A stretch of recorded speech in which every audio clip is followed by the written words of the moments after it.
গোপালগঞ্জের যে এনসিপি নেতাকর্মীদের উপর যে বর্বরতা হামলা চালিয়েছে, সেই হামলার প্রতিবাদে কিন্তু গাজীপুরের যে অব্বার মূল এলাকা রয়েছে, সেই অব্বার মূলে কিন্তু এনসিপি নেতাকর্মীরা কিন্তু এখানে প্রায় আধা ঘন্টার উপরে কিন্তু ঢাকা মহানগর অবরোধ রেখেছে। আমরা দেখেছি যে এখানে কিন্তু তারা অবরোধ করেছে এবং শ্রীপুর থানা পুলিশ প্রশাসন এসে কিন্তু তাদেরকে তাদের যে দাবি আশা সেটি দিয়েছেন। আমরা যদি একটু এনসিপি নেতাদের জিজ্ঞাসা করি, আপনাকে কখন অবরোধ করেছিলেন? আমরা অবরোধ করেছিলাম এখন থেকে প্রায় আরো 2 ঘন্টা আগে। অবদান মূলে আমি অবরোধ করেছিলাম এখানে। আমাদের দাবি হচ্ছে আমাদের যে সেন্ট্রাল নেতাদেরকে গোপালগঞ্জে আটকানো হয়েছে, এই সন্ত্রাসের গুন্ডারা যে আমাদের বড় ভাইদেরকে আটকিয়েছে, তাদের বিরুদ্ধে যেন সোচ্চার হয় প্রশাসন কঠোর হয়, তার জন্য আমরা সর্বোত্তম চেষ্টা করে যাচ্ছি।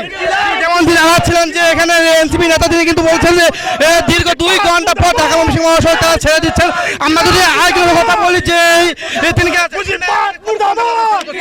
আমরা এখানে প্রায় 1 ঘন্টা যাবত অবস্থান করছি। 1 ঘন্টা যাবত আমাদের কেন্দ্রীয় দিক নির্দেশনা অনুযায়ী রাস্তা ব্লক ছেড়ে দিতে বলা হয়েছে, আমরা রাস্তা ছেড়ে দিচ্ছি। আমরা এখানে সন্ধ্যায় মশাল মিছিল আয়োজন করবো। সন্ধ্যায় মশাল মিছিল আছে আমাদের। যেমন যে আজকে এখানে এনসিপি কর্তৃক এক নেতা তিনি জানাচ্ছিলেন যে এই প্রশাসনের সাথে কথা বলে কিন্তু তারা এই ব্লকটি ছেড়ে দিবেন। আমরা কিন্তু ইতিমধ্যে দেখেছি শ্রীপুর থানা প্রশাসন এখানে উপস্থিত হয়েছেন এবং জেলা পুলিশ, হাইওয়ে পুলিশ সহ বিভিন্ন প্রশাসন কিন্তু এখানে অবস্থান করছেন। আমরা যদি শ্রীপুর থানার যে ভারপ্রাপ্ত কর্মকর্তা রয়েছেন তার সাথে কথা বলবো যে এই পরিস্থিতি তিনি কিভাবে সামাল দিচ্ছেন। আসসালামু আলাইকুম।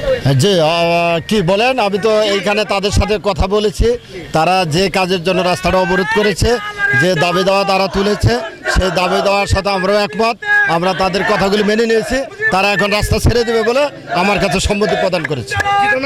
যেমন জানাচ্ছিলেন যে শ্রীপুর থানা প্রশাসন তিনি জানাচ্ছিলেন যে এনসিপি নেতাকর্মীদের দাবি তারা মেনে নিয়েছেন এবং তাদের দাবি মেনে নিয়ে কিন্তু কিছুক্ষণের ভিতরে কিন্তু ঢাকা ময়মনসিংহ মহাসড়ক যে কিন্তু যানজট মুক্ত করে দেবেন।